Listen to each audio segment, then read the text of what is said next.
Early the next morning, in the cold light of dawn, Thomas and his friends waited for Spencer.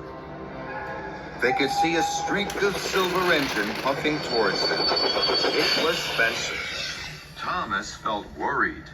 I can't do this, Percy. Yes, you can, Thomas. You always tell us we can do whatever we want to. So can you. The tracks were cleared for Spencer and Thomas, and both engines were coupled up to their heavy loads. Edward puffed forward. You will each take different tracks round the island. You may only stop for coal and water. Then Edward whistled long and hard. The contest had begun. Spencer and Thomas pumped their pistons. Thomas puffed off with a heave and a huff. I can do it. I'll puff for longer. I'll go, Spencer. I really am stronger. Spencer smiled as he slid away. Who's strong and who's weak. He'll puff home with a squeak and a creak. The other engines watched and worried. Then they blew their whistles long and strong. Good luck, Thomas. Thomas and Spencer puffed round the island. They clickety-clacked along the tracks. They whooshed through woods, and they huffed up hills.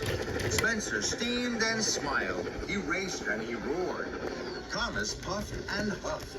He heaved and he hauled. Silly little engine. Little he learned. You can do whatever you want to, and I want to win. Thomas was huffing up a steep slope. He was puffing and panting, and his axles ached. At last, he reached the top. Hooray! I did it! Then there was trouble. There was a clang and a prang. Thomas gasped. Cinders and ashes! I've broken my brakes! Thomas's wheels started to whir and to wobble. He flew faster and faster down the hill. Oh no! Oh, help! Thomas raced down one hill and rattled up the next. Help! I can't stop! Thomas's heavy freight cars pushed him on and on. Through a junction where Spencer was waiting. Blistering boilers. And into some potatoes. Potatoes bounced everywhere. But Thomas sped on into a flatbed of jelly bags. Sticky jelly flew in the air and landed all over Thomas. But still he went on and found himself rolling along an old rickety track. Ahead, Thomas could see a thick wall of bushes. Benders and funnels, how can I stop? With a scrunch and a crunch, Thomas crashed into the bushes and came to a stop. Flame, fireboxes. That was scary. Thomas looked around. After the racing and rattling, it was very quiet. Spencer will be back at the shunting yards now. He'll be puffing with pride because he won the contest. And my best friend Percy will be wondering where I am. I don't know where I am. Everything was very quiet. Thomas didn't know what to do. Then he heard a voice. Hello? Thomas looked around. There was no one there. He waited, hardly daring to puff. Hello? Thomas looked around again. He couldn't see anyone. The voice seems to be coming from the bushes. Very slowly, Thomas chuffed forward into the bushes. The branches crackled and crunched. Then Thomas gasped. His eyes popped wide with wonder. There, on the other side of the bushes, was a very old engine. It was broken and rusty. Thomas felt scared. He didn't dare speak. Then the old engine smiled at him. It was a little frightened smile, but it made the old engine look kind and gentle, and it made Thomas feel less scared. Hello. Too bad your brakes failed. Doesn't that always happen when you're on a hill? The old engine smiled again. Thomas wanted to smile too, but he was scared. He didn't know whether to speak, toot for help, or race backwards as fast as he could chuff. But Thomas didn't move.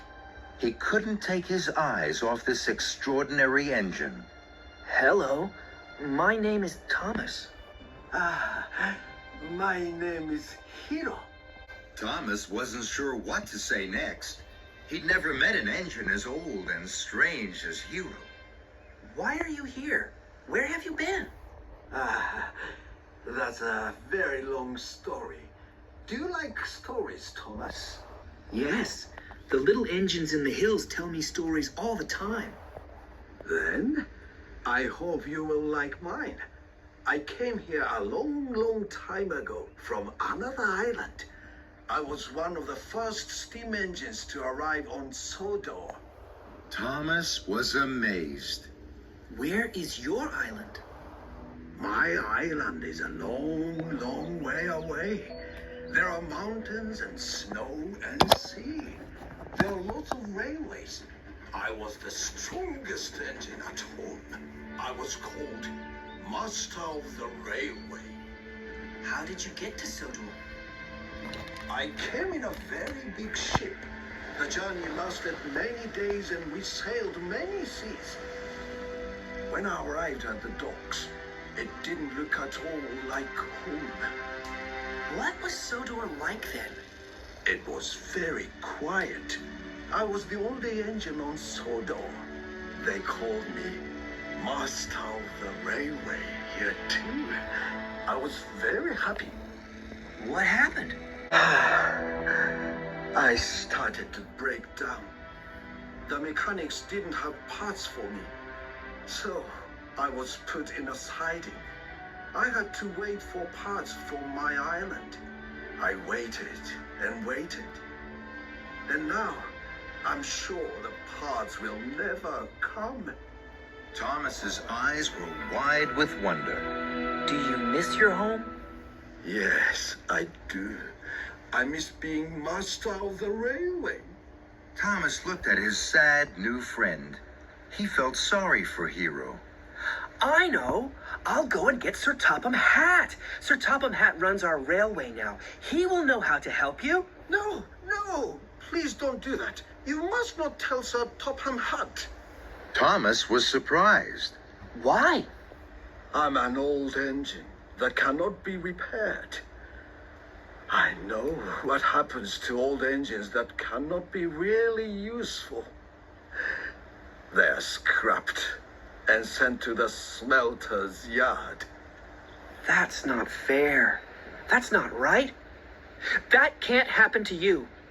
But Thomas could see that his new friend, who was once master of the railway, was now old, alone, and scared.